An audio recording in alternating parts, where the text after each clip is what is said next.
오늘 하나님께서 우리에게 주신 말씀 역대하 35장 20절에서 27절 말씀입니다. 오늘 말씀은 요시야 왕이 26세 때 2차 종교개혁으로 성전을 수리하다가 율법책을 발견하고 율법책에 나와 있는 대로 유월절을 실시하게 되죠. 유다 건국 후 마지막 유월절을 거창하게 치르고 종교개혁으로 나라를 바르게 세우게 됩니다. 그때 나이가 26살이고요. 이제 세월이 13년 지나서 오늘 본문 20절의 상황은 나이 39세, 즉 이 사건을 통하여 요시야는 죽게 되는데요. 오늘 이 본문의 사건이 한 가지 전쟁에 관한 사건입니다. 20절 말씀 보십시오.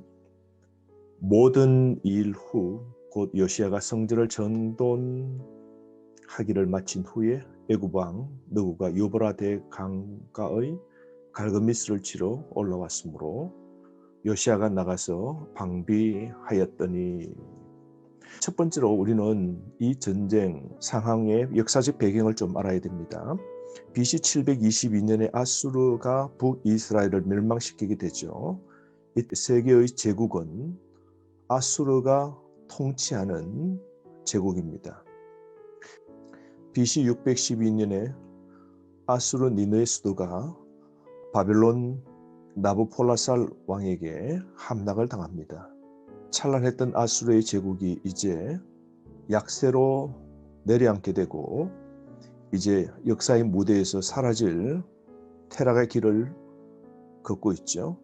그는 바벨론에게 쫓겨나서 하란으로 도망갑니다. 이제 멸망 직전에 있게 되는데요. 그때 609년에 애굽이 몰락하는 아수르를 도우려고 머깃도 즉 유다 땅을 거쳐서 북진하게 됩니다. 요시야 왕은 이때 아수르의 재건을 원치 않죠.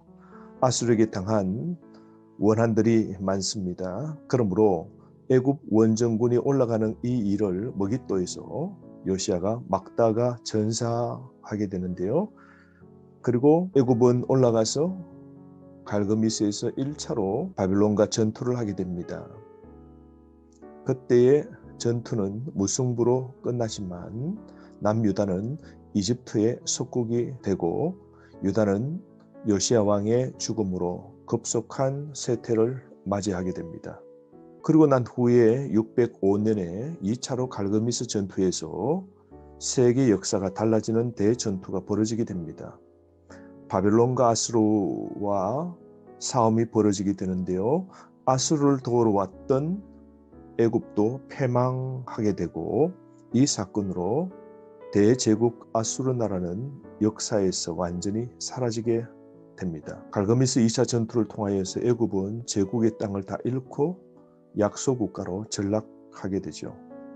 이때 바벨론은 그 힘을 몰아서 유다를 점령하고 1차로 유다 나라의 포로를 끌고 가버립니다. 그때 끌려간 사람이 다니엘도 포함됩니다. 그러므로 우리는 이런 역사적 상황, 패권을 통하여서 세계는 하나님이 주관하시고 다스리시고 인도하심을 우리는 보게 됩니다. 그러므로 여러분, 우리 시대 상황 속에서도 하나님만 믿고 하나님만 의지해야 됩니다. 승리와 평강을 누리게 하시는 분이 오직 하나님입니다. 오늘 남유다처럼 세계의 틈바구니 속에서 바벨론의 눈치를 보고 애국과 손을 잡고 아수르를 의지하고 다른 나라들을 의지하는 건 결국은 파멸입니다. 하나님의 심판이죠. 그러므로 여러분, 오늘 우리의 삶도 오직 하나님만 믿고 의지해야 합니다. 승리는 바로 여기에 있는 겁니다. 그러므로 오늘 이 전쟁 속에서 요시야는 갈그미스로 치러 올라가는 애굽의 느고 왕을 막으려고 그럽니다. 21절 말씀 보십시오.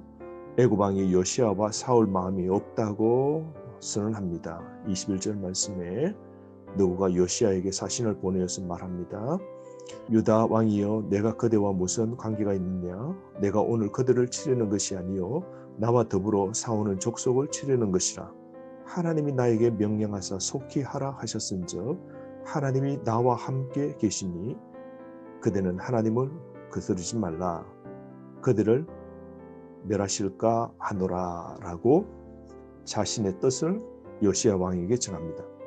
그러나 너고의 말에는 하나님의 뜻이 담긴 말이나 이방인이 하는 말이 하나님이 자신에게 하시는 말씀인지 요시야는 믿지 못하는 것이죠. 하나님의 뜻을 깨닫지 못한 겁니다. 이방 왕 너고의 말이 하나님의 뜻이 담긴 메시지임을 자신은 깨닫지 못합니다. 참 이 상황을 잘 파악한다는 게 쉽지 않죠. 그러므로 여러분, 우리는 사람의 말과 환경 속에서 정확히 하나님의 뜻을 분별하고 해석해 내어야 되는 겁니다. 그러므로 나에게 일어나는 상황, 지금의 문제, 지금의 꼬여버리고 전쟁같이 내 앞에 위협적으로 다가오는 문제 앞에서 하나님의 뜻이 무엇인지, 하나님의 방법, 하나님의 계획, 그것이 무엇인지 우리가 기도하고 말씀을 통하여 분별해 내어야 되는 것이죠. 내 뜻과 하나님의 계획과 방법과 뜻이 다르다는 겁니다. 그러므로 우리의 생사도 하나님께 맡겨야 됩니다. 매사 하나님의 뜻을 우리는 구해야 되는 것이죠.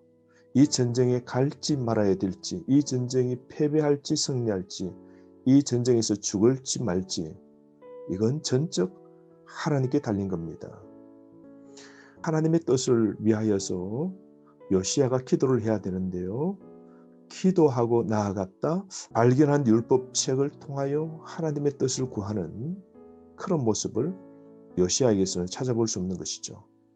그러므로 여러분, 오늘 우리 사건 삶 속에 하나님의 뜻이 어디 있는지 우리는 늘 살펴보아야 됩니다.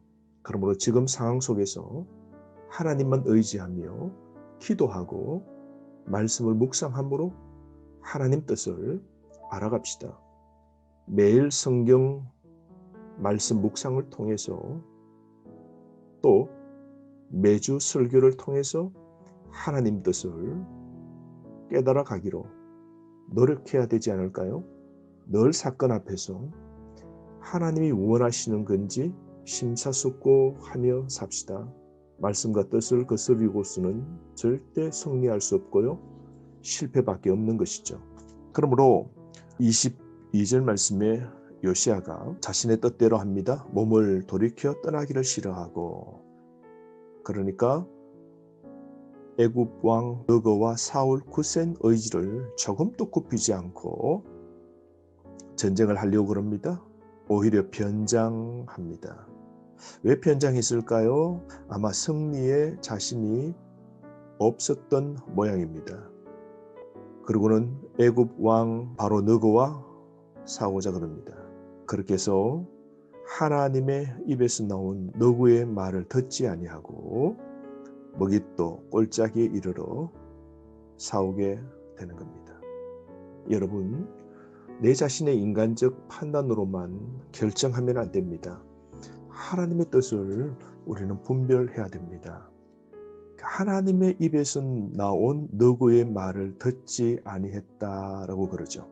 여러분, 때로는 우리도 사건과 불신자들 입을 통하여서도 나에게 하시는 하나님의 뜻과 메시지가 있는 겁니다.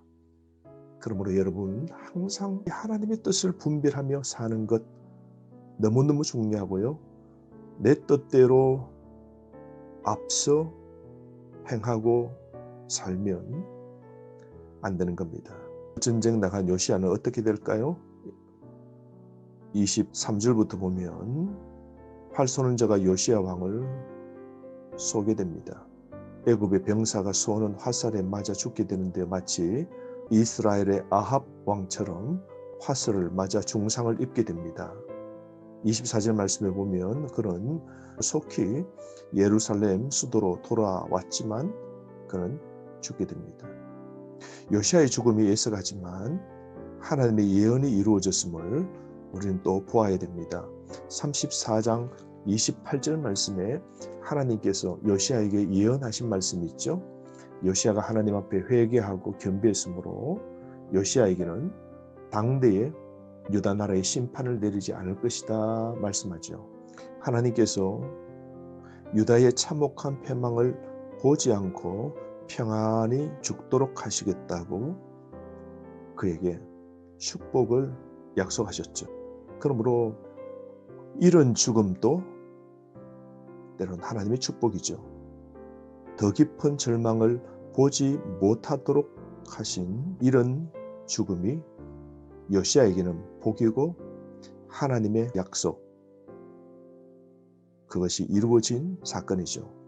그러므로 여러분, 때론 우리가 몇 년 더 사는 것도 좋을 수 있지만 하나님 뜻이면 이런 죽음이 재앙만은 아니다라는 것을 우리는 깨달아야 됩니다. 불행 같지만 실은 하나님 뜻에서는 복일 수 있는 것이죠. 그러므로 내가 지금 겪고 있는 질병, 불합격하고 사업에서도 실패한 것도 결국 하나님이 축복되게 하시는 것을 우리가 믿어야 되지 않겠습니까?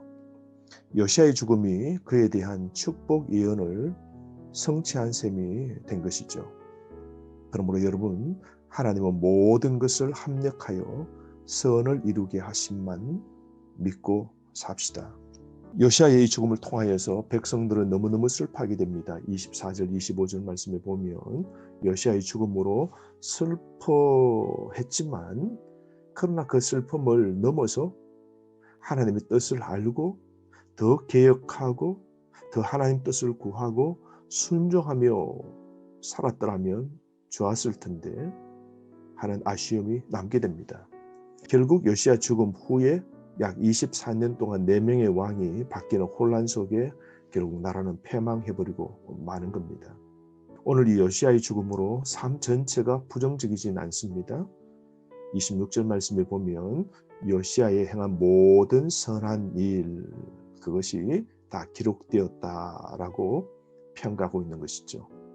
39살의 짧은 삶이라고 존경받지 못할 이유가 없는 것이죠. 그러므로 우리의 삶 길게 의미 없이 사는 것보다 하나님 앞에 짧고 굵게 사는 삶, 이런 게 더 의미 있지 않겠습니까? 하나님 뜻을 구하고 하나님 말씀 중심으로 살고 자신을 늘 개혁하는 삶을 살고 우상과 악을 철폐하는 이 요시아 같은 이런 삶이 하나님 앞에는 칭찬받는 삶인 것이죠. 오늘 그의 갑작스러운 죽음이 남유다의 멸망도 멀지 않았음을 보여주고 있습니다. 최후 심판의 징조인 것이죠. 사랑하는 성도 여러분, 오늘 우리의 삶 하나님 앞에 내 뜻 주장하지 않고 하나님 뜻대로 사는 삶 부단히 살도록 노력합시다. 그러면 오늘도 세계를 주관하시고 내 삶을 이끌고 계시고 죽고 살고 하는 문제도 하나님 뜻에 있습니다. 하나님 그 깊은 경륜을 우리가 다시 한번 깨달으면서 이 말씀 붙잡고 하루도 승리하시기를 바랍니다.